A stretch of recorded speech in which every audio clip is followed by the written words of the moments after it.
We're cutting across live to Prime Minister Modi at the Adi Mahotsav. समाज से जुड़े आदि महोत्सव जैसे कार्यक्रम देश के लिए एक अभियान बन गए हैं। कितने ही कार्यक्रमों का मैं खुद भी हिस्सा बनता हूं। ऐसा इसलिए क्योंकि आदिवासी समाज का हित मेरे लिए व्यक्तिगत रिश्तों और भावनाओं का विषय भी है। जब मैं राजनीतिक जीवन में नहीं था, एक सामाजिक कार्यकर्ता के रूप में, संगठन के कार्यकर्ता के रूप में काम करता था, तो मुझे अनेकों राज्यों में और उसमें भी हमारे जनजातीय समूह के बीच जाने का अवसर मिलता था। मैंने देश के कोने कोने में आदिवासी समाजों के साथ, आदिवासी परिवारों के साथ कितने ही सप्ताह बिताए हैं। मैंने आपकी परंपराओं को करीब से देखा भी है, उसे जिया भी है और इनसे बहुत कुछ सीखा भी है। गुजरात में भी उमरगाम से अंबाजी तक गुजरात की पूरी पूर्वी पट्टी, उस आदिवासी पट्टे में जीवन के अत्यंत महत्वपूर्ण वर्ष मेरे आदिवासी भाई बहनों की सेवा में लगाने का मुझे सौभाग्य मिला था। आदिवासियों की जीवन शैली ने मुझे देश के बारे में, हमारी परंपराओं के बारे में, हमारी विरासत के बारे में बहुत कुछ सिखाया है। इसलिए जब मैं आपके बीच आता हूं तो एक अलग ही तरह का अपनत्व मुझे फील होता है। आपके बीच अपनों से जुड़ने का एहसास होता है। साथियों, आदिवासी समाज को लेकर आज देश जिस गौरव के साथ आगे बढ़ रहा है, वैसा पहले कभी नहीं हुआ है। मैं जब विदेशी राष्ट्राध्यक्षों से मिलता हूं और उन्हें उपहार देता हूं, तो मेरी कोशिश होती है कि उसमें कुछ न कुछ तो मेरे आदिवासी भाई बहनों द्वारा बनाए गए कुछ न कुछ उपहार होने चाहिए। आज भारत पूरी दुनिया के बड़े बड़े मंचों पर जाता है तो आदिवासी परंपरा को अपनी विरासत और गौरव के रूप में प्रस्तुत करता है। आज भारत विश्व को यह बताता है कि क्लाइमेट चेंज,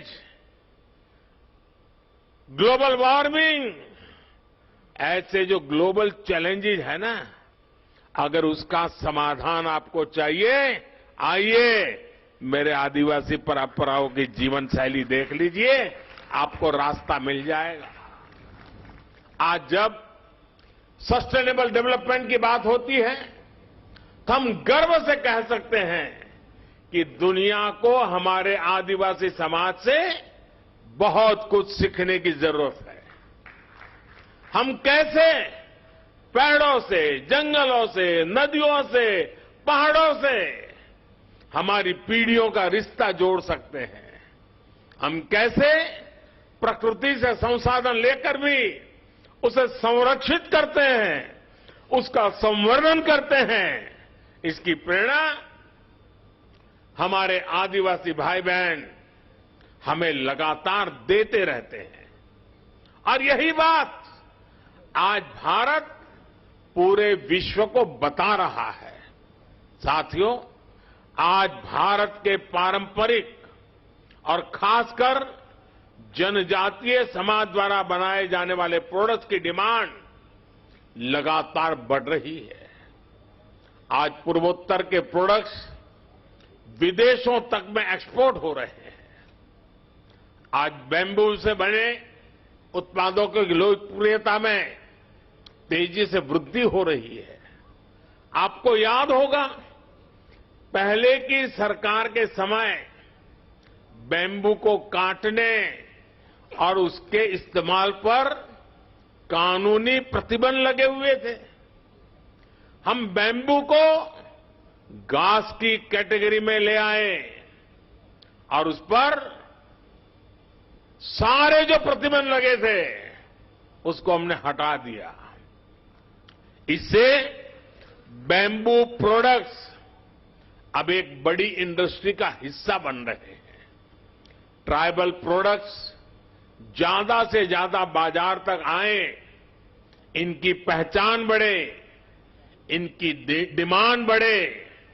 सरकार इस दिशा में लगातार काम कर रही है। वन धन मिशन का उदाहरण हमारे सामने है। देश के अलग अलग राज्यों में 3000 से ज्यादा वन धन विकास केंद्र स्थापित किए गए हैं। 2014 से पहले ऐसे बहुत कम लघु वन उत्पाद होते थे जो एमएसपी के दायरे में आते थे। अब ये संख्या बढ़कर 7 गुना हो गई है। अब ऐसे करीब 90 लघु वन उत्पाद है जिन पर सरकार मिनिमम सपोर्ट प्राइस एमएसपी दे रही है। 50,000 से ज्यादा वनधन स्वयं सहायता समूह के जरिए लाखों जनजातीय लोगों को इसका लाभ हो रहा है। देश में जो स्वयं सहायता समूहों का एक बड़ा नेटवर्क तैयार हो रहा है, उसका भी फायदा आदिवासी समाज को हुआ है। 80 लाख से ज्यादा स्वयं सहायता समूह, सेल्फ हेल्प ग्रुप्स इस समय अलग अलग राज्यों में काम कर रहे हैं। इन समूहों में 1.25 करोड़ से ज्यादा ट्राइबल मेंबर्स हैं, उसमें भी हमारी माताएं बहनें हैं। इसका भी बड़ा लाभ आदिवासी महिलाओं को मिल रहा है। भाइयों और बहनों, आज सरकार का जोर जनजातीय आर्ट्स को प्रमोट करने, जनजातीय युवाओं के स्किल को बढ़ाने पर भी है। इस बार के बजट में पारंपरिक कारीगरों के लिए पीएम विश्वकर्मा योजना शुरू करने की घोषणा भी की गई है। पीएम विश्वकर्मा के तहत आपको आर्थिक सहायता दी जाएगी, स्किल ट्रेनिंग दी जाएगी, अपने प्रोडक्ट की मार्केटिंग के लिए सपोर्ट किया जाएगा। इसका बहुत बड़ा लाभ हमारी युवा पीढ़ी को होने वाला है। और साथियों, ये प्रयास केवल कुछ एक क्षेत्रों तक सीमित नहीं है। हमारे देश में सैकड़ों आदिवासी समुदाय हैं। उनकी कितनी ही परंपराएं और हुनर ऐसे हैं जिनमें असीम संभावनाएं छिपी है। इसलिए देश में नए जनजातीय शोध संस्थान भी खोले जा रहे हैं। इन प्रयासों से ट्राइबल युवाओं के लिए अपने ही क्षेत्रों में नए अवसर बन रहे हैं। साथियों, जब मैं 20 साल पहले गुजरात का मुख्यमंत्री बना था तो मैंने वहां एक बात नोट की थी।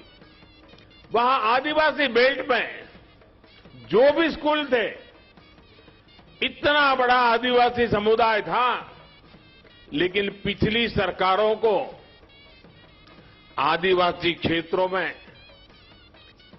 साइंस स्ट्रीम की स्कूलें बनाने में प्राथमिकता नहीं थी। अब सोचिए, जब आदिवासी बच्चा साइंस ही नहीं पढ़ेगा तो डॉक्टर इंजीनियर कैसे बनता?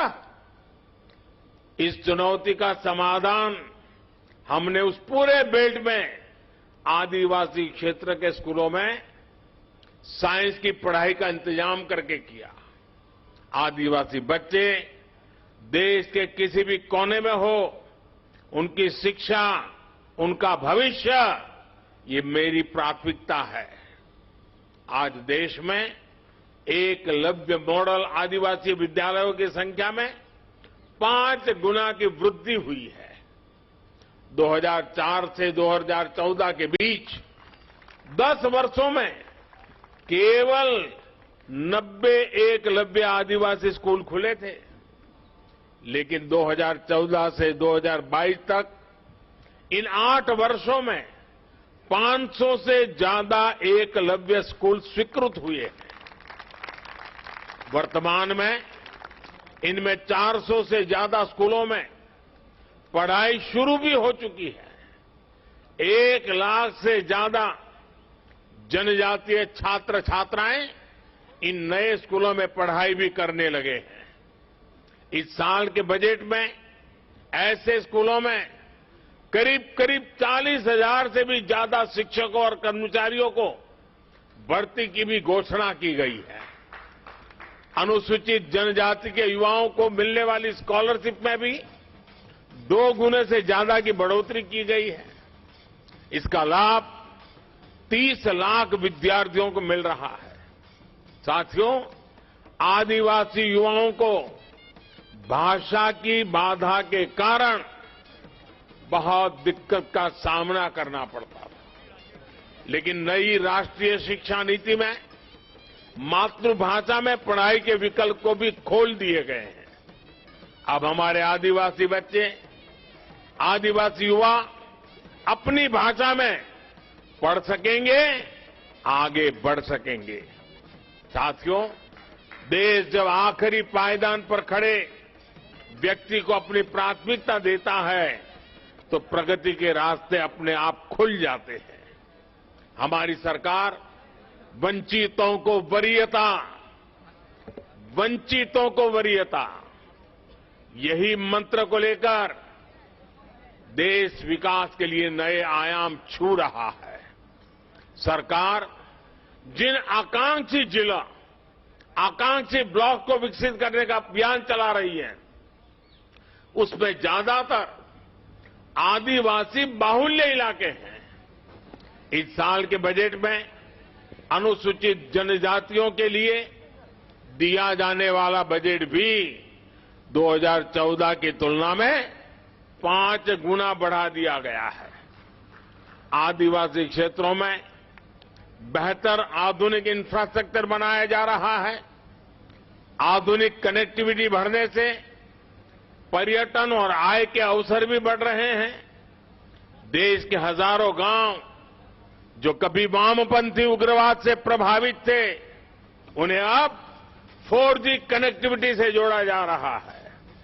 यानी जो युवा अलग थलग होने के कारण अलगाववाद के जाल में फंस जाते थे, वो अब इंटरनेट और इंफ्रा के जरिए मुख्य धारा से कनेक्ट हो रहे हैं।